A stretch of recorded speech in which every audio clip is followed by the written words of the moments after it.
Assalamualaikum warahmatullahi wabarakatuh. Halo, apa kabar? Saya Meira. Di sini saya akan melanjutkan membaca buku The Things You Can See Only When You Slow Down. Cara untuk tetap tenang dan berkesadaran di tengah dunia yang serba cepat. Karya Hemin Sunip. Kali ini saya akan melanjutkan membacakan bab kedua dari buku ini. Bab 2. Kebersadaran. Berteman dengan emosi kita. Semenjak saya aktif di Twitter dan Facebook, orang-orang mulai mengirimi saya pesan untuk meminta saran. Pertanyaan yang paling sering muncul adalah bagaimana cara menghadapi emosi negatif yang begitu kuat, seperti kemarahan, kebencian, dan kedengkian. Untungnya, mereka yang menanyakan pertanyaan ini sudah setengah jalan menemukan caranya. Dengan menanyakan hal ini, mereka menunjukkan bahwa mereka cukup sadar untuk melihat adanya aura negatif dalam batin mereka, sesuatu yang tidak mudah untuk dilakukan. Kebanyakan orang biasanya terlarut dalam emosi masing-masing dan memiliki kesadaran diri yang terbatas.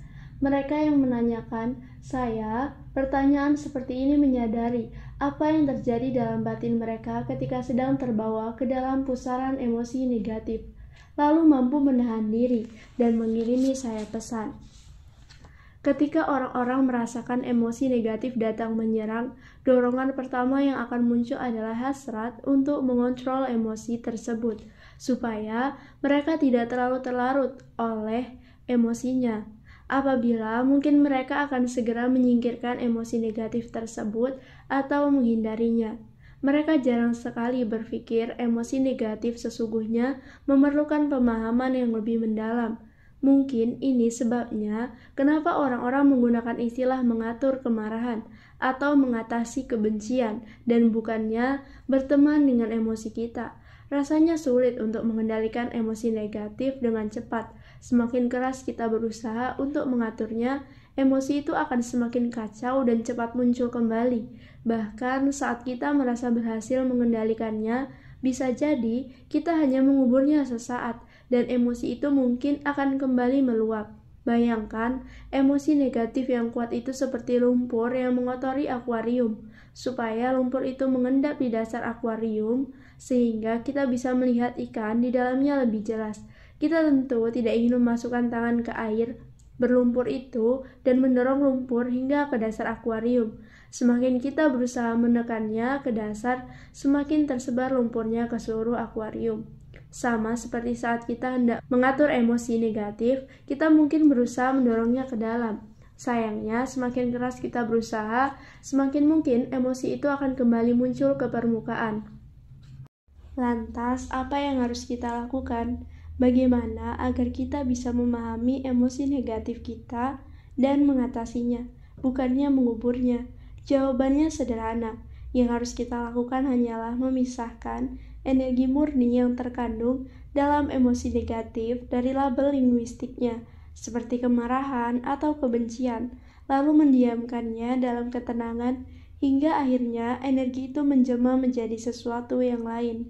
Yang terpenting di sini adalah kita tidak boleh terpaku kepada kata-kata seperti kemarahan, kebencian, dan kedengkian, tetapi kita harus menyadari adanya energi di balik label kata-kata tersebut.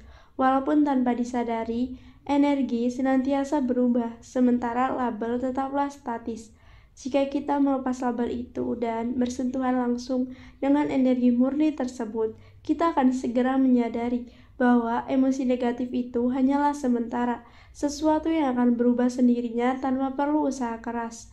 Oleh karena itu, persis seperti cermin yang merefleksikan apapun yang ada di hadapannya tanpa menilai atau memandang objeknya, kita juga tinggal merefleksikan emosi negatif, misalnya kemarahan, dan menunggunya dengan tenang. Kita akan melihat kemarahan itu perlahan-lahan beralih bentuk, entah menampilkan emosi lain yang lebih dalam atau menghilang dengan sendirinya.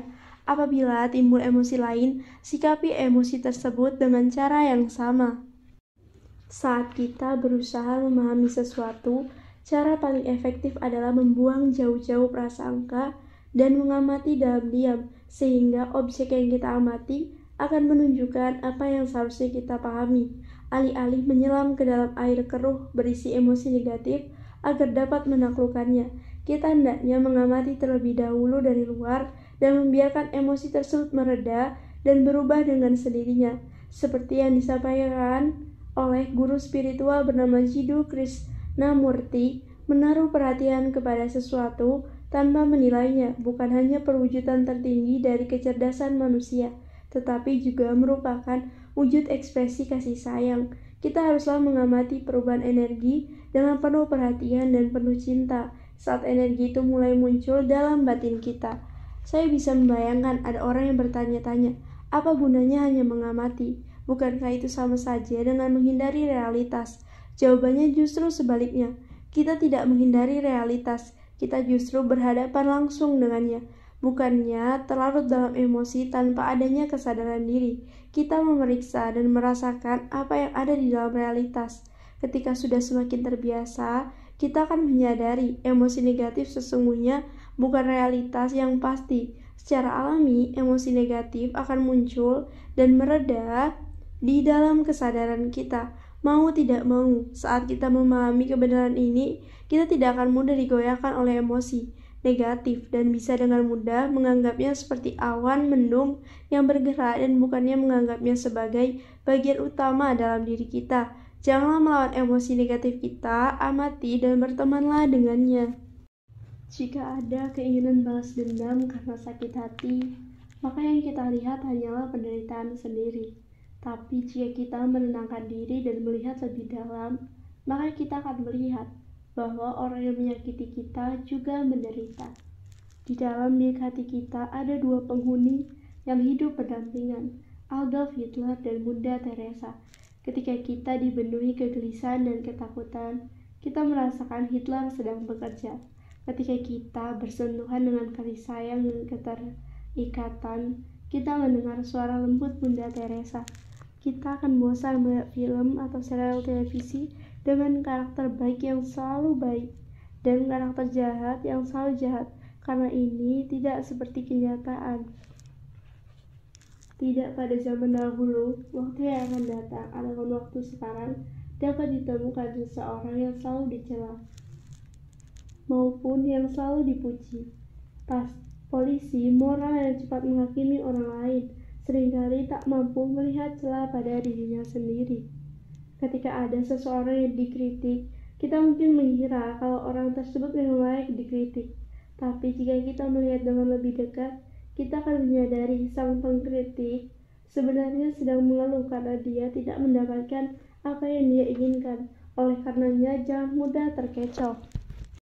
Ketika kita menyerang seseorang, seringkali itu terjadi karena kita merasa takut.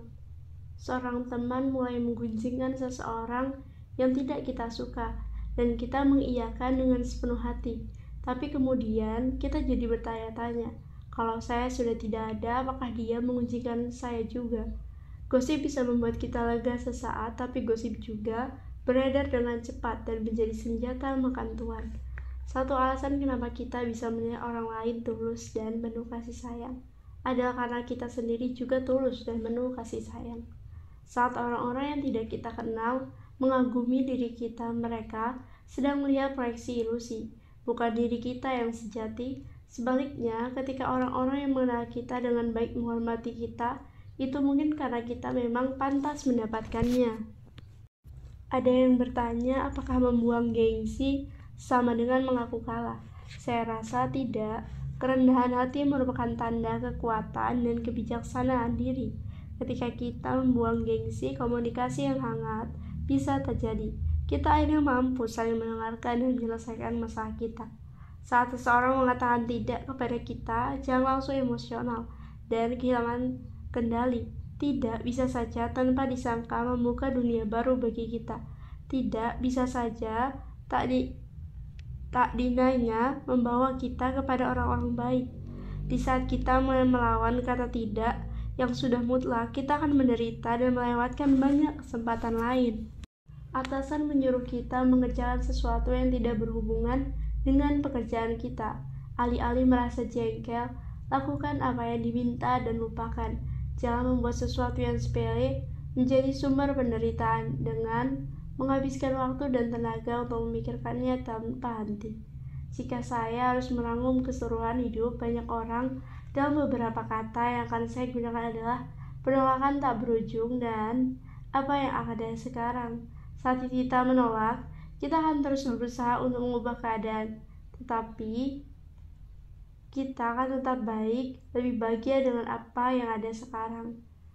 Jika saya harus merangkum keseluruhan hidup orang-orang terserahkan dalam beberapa kata, yang akan saya gunakan adalah penerimaan total terhadap apa yang ada sekarang.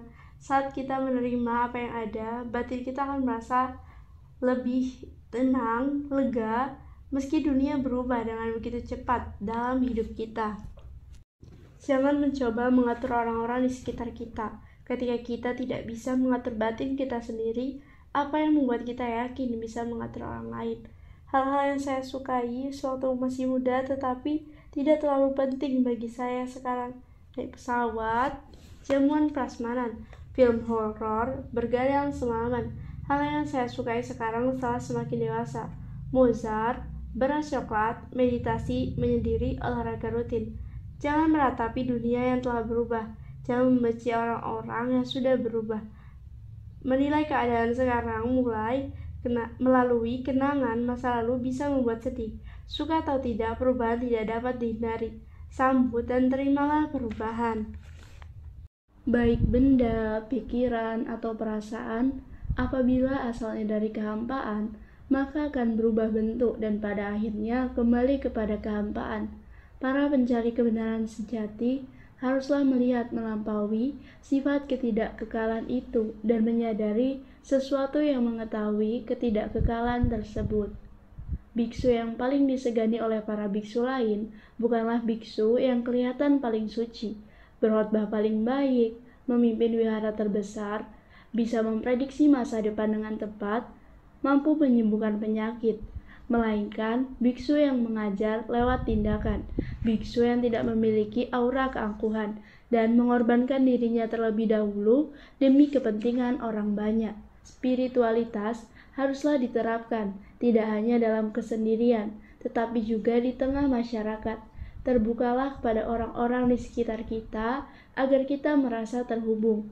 Itulah tantangan dalam praktik spiritual yang sesungguhnya. Jika kita sungguh ingin menemukan pencerahan, kita bahkan bisa belajar dari anak kecil atau dari orang yang menghina kita di pinggir jalan. Seisi dunia bisa menjadi guru kita. Orang yang membawa kita kepada kesadaran spiritual bukanlah orang yang memuji kita atau bersikap baik kepada kita. Spiritualitas kita semakin kukuh oleh karena orang-orang yang menghina dan menyulitkan hidup kita. Mereka sejatinya guru spiritual kita. Bagaimana kita bisa tahu apakah seseorang benar-benar tercerahkan? Hujani dia dengan pujian dan kritikan.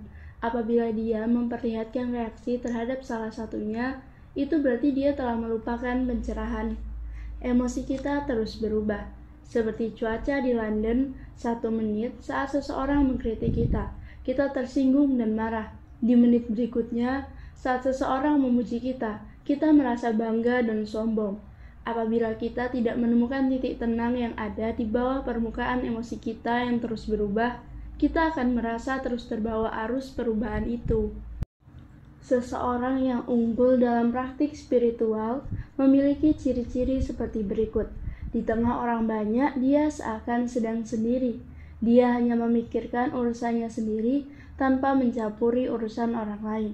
Saat sendiri, dia seakan sedang di antara banyak orang. Dia mematuhi aturan hidupnya tanpa rasa malas. Seorang guru spiritual yang hebat akan menunggu murid-muridnya dewasa dan tidak perlu mengembar-gemborkan atau memamerkan kebijaksanaannya. Dia tidak memaksakan ajarannya atau menyuruh murid-muridnya hanya boleh mengikutinya saja. Dia tidak ikut campur atas murid-muridnya agar mereka bisa bertumbuh dengan sendirinya. Ketika obrolan yang dalam dan jujur membuat kita merasa terhubung dengan seseorang, kita merasa sangat bahagia. Keterhubungan yang sama dengan diri kita sendiri bisa terjadi. saat kita menerima siapa kita seutuhnya dan menyadari sifat kita yang telah tercerahkan. Ini juga bisa menjadi sumber kebahagiaan dan kebebasan yang luar biasa. Ketika kita merasa sedih, Henim Sunim, saya sedang merasa sedih. Apa yang harus saya perbuat? Dalam ketenangan, amati perasaan kita tanpa berusaha untuk mengubahnya. Perasaan itu akan berubah dengan sendirinya. Seperti sedang memandangi pohon di halaman belakang, seperti sedang duduk di tepi sungai dan mengamati aliran airnya. Amatilah perasaan kita dalam diam, seolah-olah perasaan itu sesuatu yang nampak. Apabila kita mengamati perasaan seperti ini selama 3 menit saja, kita akan menyadari energi dan teksturnya perlahan-lahan berubah. Perasaan seringkali muncul dari faktor-faktor di luar kendali kita. Sama seperti kita tidak bisa mengendalikan cuaca atau suasana hati atasan kita. Kita tidak akan bisa mengendalikan perasaan di dalam diri kita. Perasaan itu sebenarnya akan segera berlalu. Seperti awan di langit, perasaan itu juga sama seperti langit, akan menguap dengan sendirinya.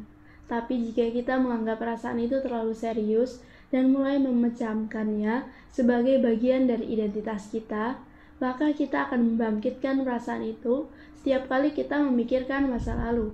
Ingatlah bahwa kita lebih dari sekedar perasaan atau cerita yang dibuat pikiran kita untuk menjadikan perasaan itu masuk akal. Kita adalah ketenangan yang memahami perasaan, itu akan muncul dan lenyap begitu saja. Ketika batin melihat keluar, batin akan terbawa oleh kencangnya angin dunia. Tapi ketika batin menghadap ke dalam, kita bisa menemukan pusat diri kita dan tetap tenang. Orang-orang bertanya, bagaimana saya bisa menjernihkan kepala saat sedang bermeditasi? Semakin keras saya mencoba, semakin banyak pikiran yang muncul. Sesungguhnya, ini alamiah, karena mencoba menjernihkan kepala juga merupakan suatu pikiran. Jangan mencoba untuk mengosongkan pikiran kita, itu tidak akan berhasil.